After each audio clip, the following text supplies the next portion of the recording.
Chers amis du ciel bleu astrologie, merci à toutes et à tous de votre présence, de votre bienveillance et de votre fidélité.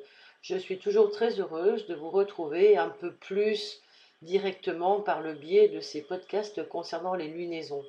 Je me sens un peu plus proche de vous quand je rédige tout cela et quand je suis dans ces énergies.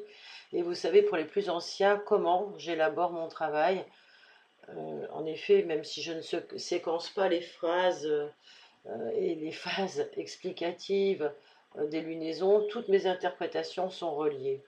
Elles s'appuient sur des lectures de nos symboles astrologiques. Alors tant pis pour ceux et celles qui verraient des élucubrations infondées ou de la pseudo-voyance. Je fais ce que je peux, ce que je dois avec ce que j'ai. Et ce que j'offre sur cette chaîne permet aux initiés comme aux néophytes de lever certains voiles et, comme moi, d'avancer sur notre chemin humain de conscience en toute humilité. Pour ceux que ça intéresse, je donne des cours aussi individuellement actuellement. Alors revenons, chers amis, à notre pleine lune. Nous avons ce 3 juillet une pleine lune dans son signe d'exil, en Capricorne. Effectivement, c'est le signe d'exil de la lune.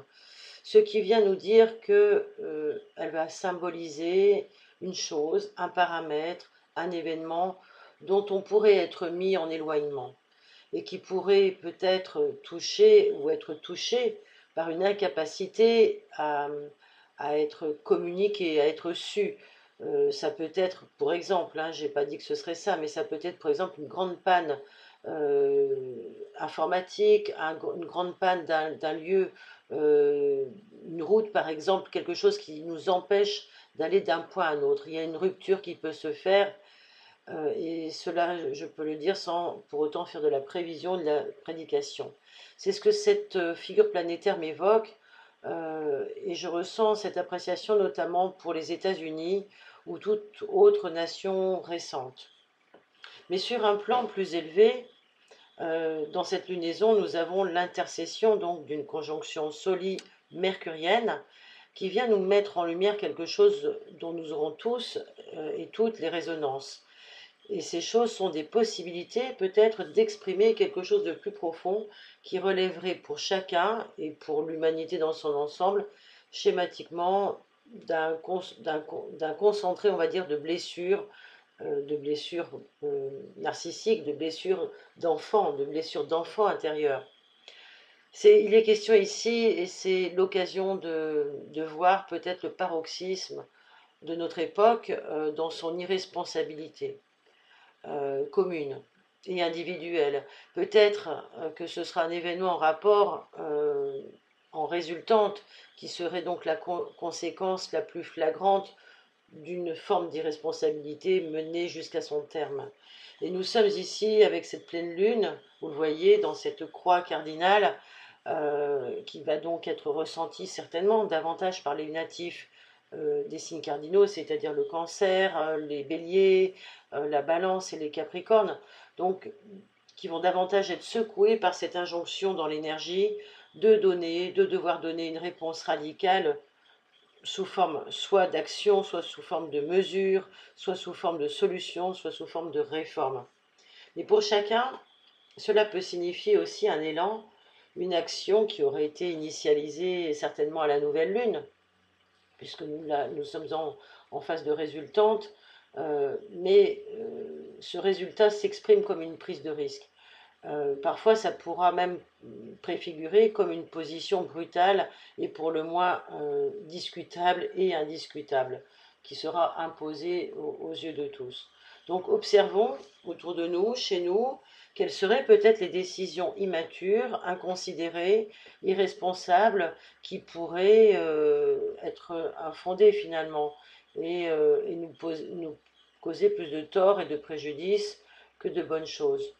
Regardons autour de nous dans ce qui concerne nos gouvernances, quelles décisions pourraient être prises encore en plus au détriment des peuples par des forces en opposition, des gouvernements, des belligérants qui seraient en concurrence dans une escalade de destruction. Bon, Cette pleine lune vient nous dire qu'on est quand même dans le dernier temps de la destruction et que celui-ci est largement annoncé. On est toujours sur la dernière phase de rétrogradation de Pluton, je vous le rappelle, en toute fin du signe du Capricorne. Donc ce signe est mis à l'honneur, il est mis au milieu de ciel dans cette lunaison. Ça recouvre tout le travail qui sera celui de Pluton dans les mois à venir, de démolir les vieilles structures, de démolir les vieux schémas et de laisser se battre ceux qui veulent se battre. Donc de laisser aller tous ces édifices qui veulent tomber, aussi bien l'immeuble de la rue d'à côté que la terre qui va craquer sous nos pieds. Nous sommes en présence d'une force menaçante. Elle est terrestre, mais elle n'est pas que terrestre. Elle est juste un peu plus visible et certainement révélatrice des rébellions cosmiques et de cet endroit qui est au-dessus de nous. L'amour qui cherche à se déployer toujours dans nos cœurs, et là par l'ascendant Balance, cet amour est contrarié. En effet, l'amour ne peut pas s'épanouir dans la contradiction, mais plutôt dans l'acceptation des choses telles qu'elles sont. Et ça, nous devons le retenir. Et si on nous dit et on avance des faits qui se défendraient sous prétexte de bons arguments, ce ne sont que des prétextes fallacieux. Or, ce qui va être difficile durant cette période qui va de l'avant-pleine lune, donc des jours qui arrivent jusqu'au 17 juillet, eh bien c'est cette contradiction. Cette acceptation risque de nous faire défaut, aussi bien individuellement que collectivement. Et tant nous pourrons éprouver aussi bien une énergie de colère, n'oublions pas que Mars va rejoindre Vénus, et donc Vénus est le maître de cet ascendant. Donc la colère nourrit aussi les sentiments, les ressentiments. Alors on peut être amené aussi à être perdu dans toutes les solutions qui nous seront proposées ou dans les choses avec lesquelles nous devrons composer, conjuguer. Nous serons perdus dans des choses qui n'auront rien à voir avec ce que nous avons comme envie et comme désir au plus profond de nous, l'idéal d'une vie calme et tranquille que nous appelons toujours de tous nos voeux. Compte tenu de la géographie de cette carte du ciel, on observe un dessin planétaire de locomotive. Voilà, j'ai hésité avant de mettre ce terme, mais finalement c'est celui qui correspond le mieux. Et ce qui veut dire que nous allons nous retrouver en force de présence énergétique, de force, qui vont agir et dont les résultats et les actions ne seront pas assumés dans la responsabilité qui sera la leur. Donc, pourquoi? Parce que nous aurons jusque-là laissé faire tellement de choses que les résultats aujourd'hui seront ce qu'ils sont et que tout ce qui a pu le permettre, eh bien, nous devrons en assumer la responsabilité par le biais du résultat. Des choses qu'au final, nous n'aurions certainement pas désirées ou même jamais voulu. Un peu comme cette guerre-là actuellement dont on se pavane sur les plateaux télévisés, voilà, hein, par des commentaires qui sont complètement irréaliste par rapport à ce qui se passerait si l'escalade de la violence continuait. Donc revenons à cette nouvelle lune, à cette pleine lune, pardon, le soleil étant dans le signe de la lune, conjoint à Mercure, ça pourrait supposer quand même un éclaircissement, une mise en lumière par la communication, par l'information, ou encore par un déplacement des idées, ou un déplacement tout court de certaines choses, d'informations contenues, mais qui seraient peut-être aussi quelque part étouffées par des encadrements, soit inconscients, soit contrôlés. Ce qui veut dire que toute tentative aussi, toute tentative amorcée de paix ou de pacification, puisque là on est quand même dans une conjonction Mercure-Soleil à Jupiter-Taureau, conjonction nœud nord, trigone à Saturne, donc c'est un essai qui peut être finalement rattrapé, un essai de paix qui peut être rattrapé par des retours karmiques qui viennent en résultante et qui sont bien plus conséquents. Comme si les efforts de paix ne pouvaient pas tenir parce que tôt ou tard on nous représente l'addition. C'est comme si une rétribution karmique était à l'œuvre. C'est comme cela que j'interprète cette chaîne planétaire qui est tenue donc, qui contient cette lunaison avec Mars et Pluton. Alors bien sûr que on va devoir malgré tout lâcher prise sur quelque chose que l'on devra subir. Pardonnez-moi si je dis des choses qui sont pas forcément des plus agréables, mais je ne vois pas comment on peut oublier les choses qui ne le sont pas à notre époque et que nous devons passer par là. Hein. Euh, et si je vais plus loin dans ma perception, on peut s'apercevoir que le mi-point de cette locomotive, de ce dessin planétaire, nous amène largement à exploiter pleinement l'axe taureau-scorpion, cet axe fixe qui est pour nous une façon de nous raccrocher à cette part stable de nos valeurs et de lâcher prise peut-être sur ce qui s'écroule.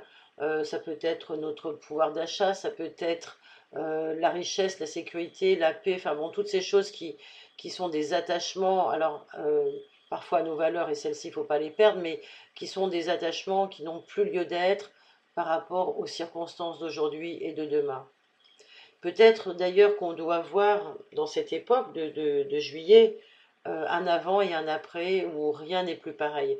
Et je pense à tous ceux qui sont confrontés donc à à toutes les choses difficiles actuelles, mais aussi à ceux qui vont encore vivre, les pays qui vont encore vivre des difficultés climatiques, des tremblements de terre. Voilà. Nous avons toutes ces choses qui seront donc amenées par ces intercessions planétaires. Maintenant, il faut un peu prendre du recul et regarder ce que fait le maître, le double maître de cette lunaison. En effet, Saturne est le double maître, il est rétrograde en Poisson, il est associé à Neptune, donc on associe ici quelque chose qui va être sur un plan communautaire, mondial, et ce beau Saturne en Poisson va faire émerger sur le plan individuel et collectif, je dirais des graines de solidarité, des graines d'élan, enfin des élans plus forts pour que chacun d'entre nous puisse aider celui qui a besoin d'être aidé. Et cela se fait, et se fait de plus en plus, et de plus en plus, et encore de plus en plus. Donc nous pourrons nous appuyer sur les démonstrations exponentielles d'actions toutes simples, d'actions toutes personnelles, qui visent à apporter de l'aide aux autres, du soutien, du réconfort, et cela en toute discrétion. On n'est pas obligé de faire un article dans le journal ou de faire un post ou de faire quoi que ce soit. Si on veut faire du bien autour de soi, ça peut se faire en toute humilité, chacun depuis son cœur, chacun depuis chez soi. Et puis, ben, dans une période comme ça, les bonnes âmes agissent et prient. Neptune, dans sa course intérieure, va quand même ramener les individus à faire la part des choses entre leurs idéaux individuels, individualistes, leurs rêves personnels et la réalité du monde dans lequel on vit. Et puis ben, on sera un petit peu poussé par ceux qui décident encore pour nous et qui décident des choses qui vont changer.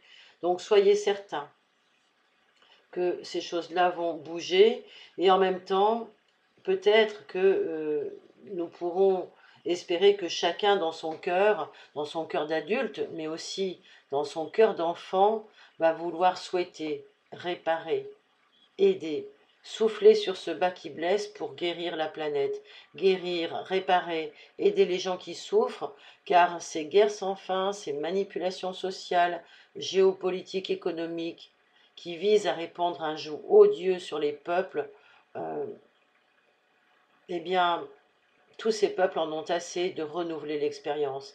C'est un peu comme si aujourd'hui, karmiquement, on était obligé de l'assumer, mais que c'était peut-être une tentative pour la dernière fois. Un peu comme si c'était le dernier prix à payer pour être le dernier vraiment sur la voie de la dernière chance.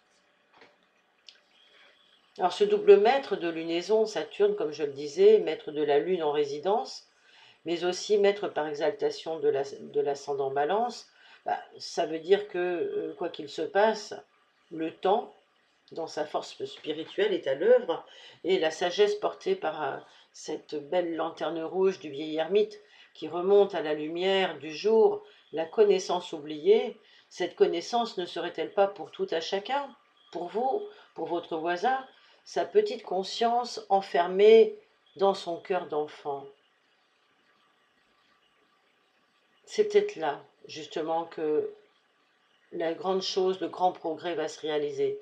Dans cette reconsidération de ce qui fait souffrir les êtres humains depuis le début, depuis la nuit des temps, à chaque fois, et qui les pousse aux pires ignominies, à accepter le pire pour eux, le pire pour l'humanité.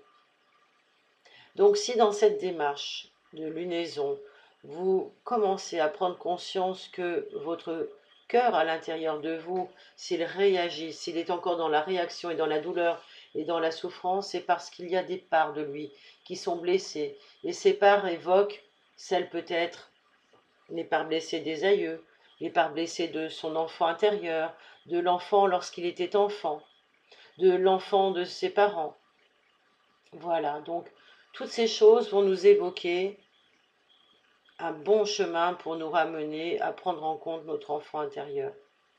Pour vous aider, je ne peux que vous recommander à tous et à toutes de vous laisser chérir. Je crois qu'il n'y a pas d'autre mot pour décrire la façon dont cet auteur parle. C'est un auteur que j'affectionne beaucoup. C'est Monsieur Moussa Nabati qui est né à Téhéran.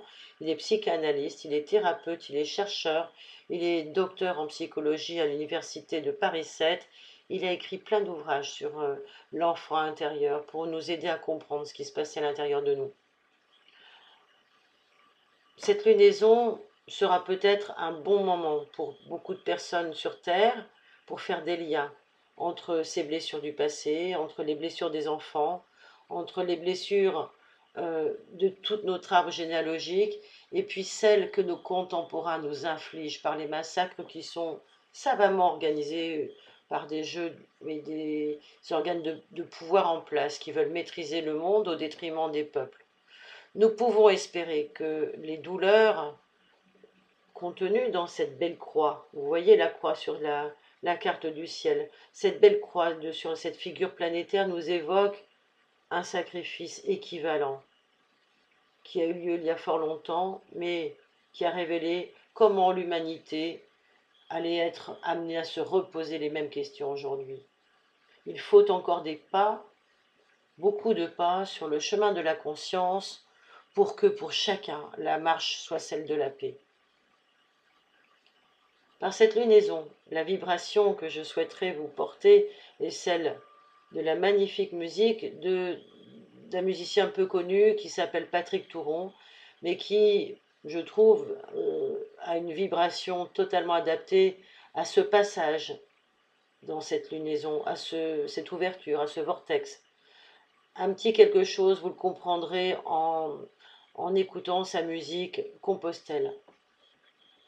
Et puis en même temps, en vous laissant baigner par l'exalogie des anges. Voilà, je vous souhaite une très bonne lunaison à toutes et à tous, chers amis. Merci, merci d'être là, merci pour vos reliances, merci pour tout le bien que vous ferez pour vous et autour de vous. Merci pour toutes vos attentions sur cette chaîne, pour vos commentaires, vos soutiens, vos dons, vos partages, vos likes et tout ce que vous pourrez distribuer autour de vous. Je vous embrasse bien chaleureusement et je vous dis à très bientôt pour de nouvelles parutions.